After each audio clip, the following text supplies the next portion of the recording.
Alright, so the Microsoft Teams video is still loading. I don't know what the problem is with that and the delay, so I'm going to go over the lesson that we did in class today, and then I'll just send it as a video. So the example, this is from last night's homework. The marching band has been invited to 5 different bowl games. The Rose Bowl, we'll use the letter R for Rose Bowl, or R, Rose Bowl. Cotton Bowl is C.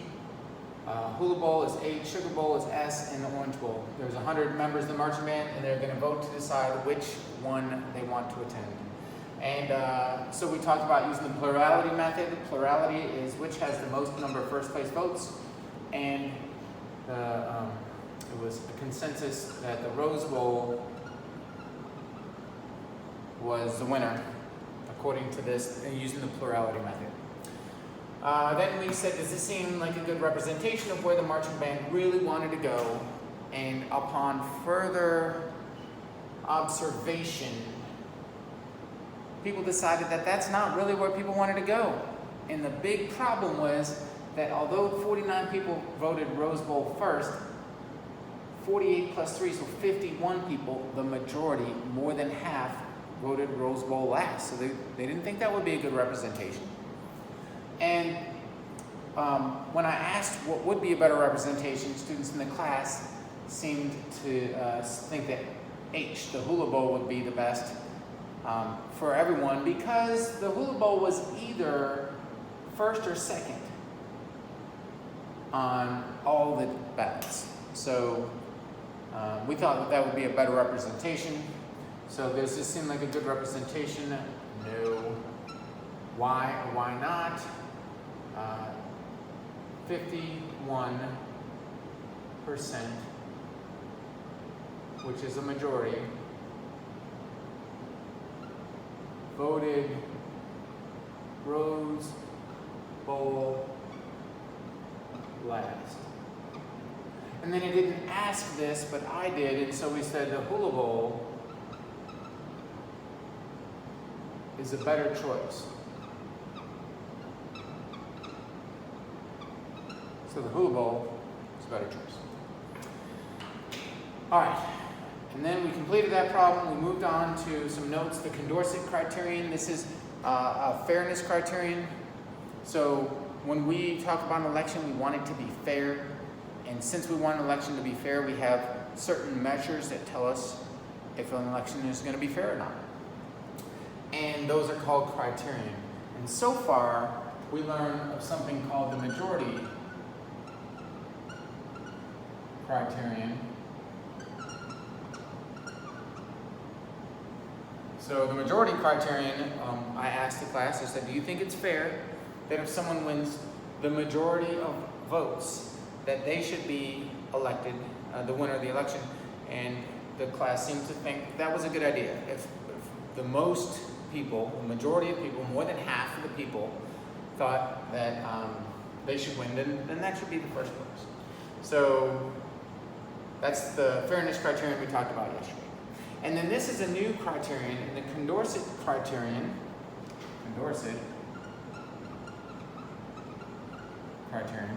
is, and we'll cover this a little bit later, so we're in section 1.5. That'll be in section 1.5 of our notes. We're really 1.2 here. If candidate X is preferred by the voters over each of the other candidates in a head-to-head comparison, then candidate X should be the winner.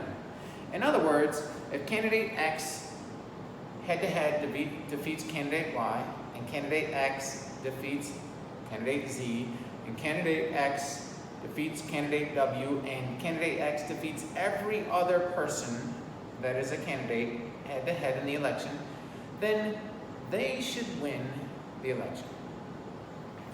And so this is called the Condorcet criterion, and that is one of our fairness criterion for voting. And we're going to build a list of these. There's going to be a couple more fairness criterion. And once we have all the criterion, we can try to see what the most effective way of having the fairest election we can. We know we can't have a fair election if there's 3 or more candidates. We can attempt to, we can try to be more fair than other ways, but there is no fair way to hold an election between 3 or more candidates. So I want to point out that if in a head-to-head battle here, R would defeat, so let's go R against H, R versus H. So in R versus H, R is favored here in this column 49 times. And here H is over R, so head to head I'm comparing H to R. H is higher on this ballot. There's 48 ballots are like that, so 48. And then in this I'm comparing H and R, and H defeats R. Looks like H was in second place, R was in fifth, so that's 3 more votes, plus 3. And so 49 to 51, we see that head-to-head, H wins this. Well, let's compare H with some other cities, other bowl games. Let's compare H with C.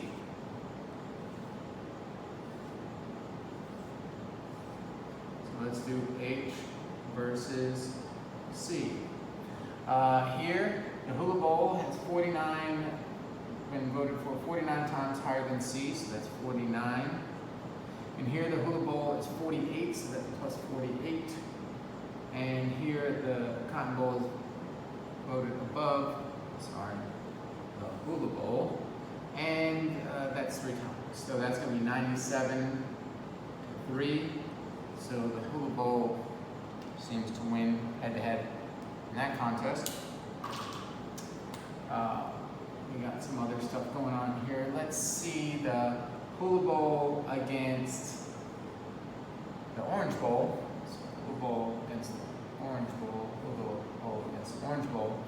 It seems like there's, in this column, so Hula versus the Orange Bowl. So Hula Bowl here is going to get these 49 votes. Hula Bowl here is going to get these 48 votes. And it's going to get all of those. So it's actually 100 to 0. So the Hula Bowl wins that head-to-head.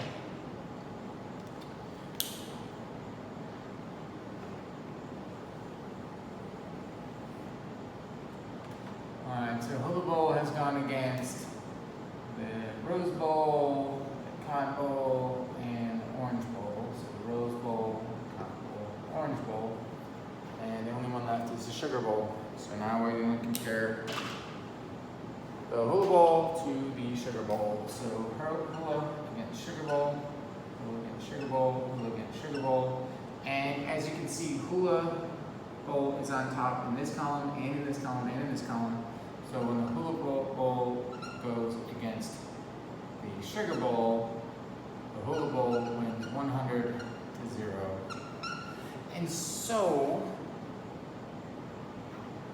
the Hula Bowl won every head-to-head contest. It beat everyone else head-to-head, and because it beat everyone else head-to-head, then the Hula Bowl is the Condorcet criterion. But if we revisit this, we recognize that the Rose Bowl won by the plurality method. Therefore, the plurality method can violate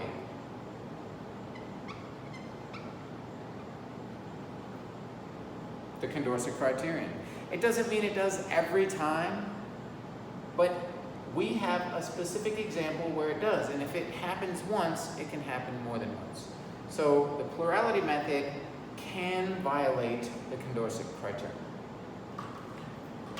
All right, I want to talk a little bit about this next line. It says insincere voting or strategic voting. Insincere voting just means that you don't vote in the correct order of who you think, of who you want to win, but you're being more strategic about it. The easiest way to explain this would be to go back to our example here. Before the vote happens, no one knows what's really going to win. Right? There's just a vote that's going to happen. There's 100 people in the band. They're going to vote. But what normally happens before an election is people start to talk. And as they're talking, some people are, I might go up to you and say, hey, who are you going to vote for first place? Where's the first choice for you? And some people might say, hey, I'm going to go to the Rose Bowl. And I might ask some other people, and like, oh yeah, I'm voting for the Hula Bowl. And I ask some other people and say, oh yeah, I want to go to the Cotton Bowl. And I figure out that there's a lot of people choosing the Rose Bowl and a lot of people choosing the Hula Bowl, and not so many people voting for the Cotton Bowl. And if I want to go to the Cotton Bowl, I feel like, well, nobody else seems to be voting for the Cotton Bowl. There's like me and my two buddies, and that's it. So I know the Cotton Bowl is not going to win, but it seems like a close race. Like I've asked a lot of people, and they're like, oh yeah, I'm voting for the Rose Bowl, or oh yeah, I'm voting for the Hula Bowl. And I dislike going to the Rose Bowl. I'm saying I do not want to go to the Rose Bowl. I know that I don't want to go to the Rose Bowl. And I also know that my dream of going to the Cotton Bowl is going up in flames, because everyone I've talked to, no one seems to want to go to the Cotton Bowl. So I can say, well, my dream of going to the Cotton Bowl is over. It's just not going to happen. Like, I want to go to the Cotton Bowl, but there's only a couple of us that want to go. But there seems to be a really tight race between the Rose Bowl and the Hula Bowl. So I definitely don't want to go to the Rose Bowl. So what I'm going to do is I'm going to insincerely vote. I'm not going to vote the way that I feel. I'm not going to vote for the Cotton Bowl first, even though that's my choice. I am going to choose to switch my vote up. So my vote, instead of looking like this, would look like this. HCSOR. Notice what I've done. I did not vote the way that I truly feel. I felt like the Hula Bowl had a chance of being the place we go to. And so since I felt there was a chance we'd go to the Hula Bowl, I was like, well, I'm going to give up my dream of going to the Cotton Bowl because we're not going anyways. And I definitely don't want to go to the Rose Bowl, so I put my weight behind the Hula Bowl. And so now that this column doesn't exist, and this one does, now if we were using the plurality method, well, now the Hula Bowl has 48 plus 3, 51 first place votes. And then now I'm going to go to the Hula Bowl. It wasn't really my first choice, but it was a higher choice than the Rose Bowl. And if we're using the plurality method, and it's been decided ahead of time that we were using the plurality method, then I had to change my vote. Now, I don't know what the vote's going to turn out. I could just vote for it and hope for the best. And that's what we do. We vote for something and hope for the best. And so this is what happened. The outcome has been changed. And this is called insincere voting or strategic voting. Strategically, I wasn't going to go to the Cotton Bowl, but I do want to go to the Hula Bowl much more than the Rose Bowl, so I convinced myself and my two friends to switch our votes and to have a chance of going to the Hula Bowl. And that's what ends up happening here if we change our votes. So this insincere voting, which happens often. You know, you hear people say, oh, there's no good choice for president of the United States. And that might be true, but people still go and vote. And so they might insincerely vote. I know people that voted, there was people that have voted Republican their whole life, have never not voted Republican, but chose not to vote Republican in 2016 because they couldn't, they said to me, they said they couldn't in good conscience vote for Donald Trump. And I had other people who had voted Democrat their whole life, had always voted Democrat. And they said the same thing about Hillary Clinton. They said they couldn't in good conscience vote for her, so they voted for the third party candidate. Or you can write in a candidate if you want to. And so they felt like they still voted, but they didn't vote for who they wanted. They insincerely voted for who was available. And so insincere voting happens. It's not like this thing that is imaginary that you're like, wow, I wonder what that is. That insincere voting happens all the time. But this would be insincere voting on a preference ballot because you can change their order. I'm assigning you to do the board account method, and the board account method we talked about the other day. We didn't call it the board account method, we called it the point system. So I put the word point system here so that you would remember. I added these in here so that you would be able to see what was happening. But the board account method there's 4 candidates, so the first place candidate gets 4 points for each of their first place votes. Then there's 3 points for each second place vote, 2 points for the third place votes, and 1 point for the fourth place votes. So in this column, A has 14 first place votes. They're each worth 4 points each, so 14 times 4, I get a number there. And then in this column, C has 10 times 4, and so that's how many points they'll get. Notice that A, I'll just do A all the way through so maybe you get a better idea of this. A is 14 times 4 because they're in first place there. They're in last place here, so 10 times 1 point, 10 times 1. And here there's 8 times 1, so 8 times 1. And here it's 4 times 1, so 4 times 1. So 14 times 4, that's 56. So this is A. A gets 56 points plus 10 times 1 is 10, plus 8 times 1 is 8, plus 4 times 1 is 4. And then you add the total, and that'll be the total points for candidate A. You need to do that for candidate A, B, C, and D. Whoever has the most points wins the election. And so I want you to do the board account tonight. I'm also going to put a video that talks about the growth mindset, and then that'll be your homework for tomorrow as well. So complete this worksheet that I'm sending out, and additionally I need you to watch the video. That's all your homework for tonight and tomorrow, and then you'll have the weekend off. We'll meet at 10 o'clock in the morning on a Monday on a Microsoft Teams call. So if you have any questions, feel free to text or shoot me an email. Talk to you soon.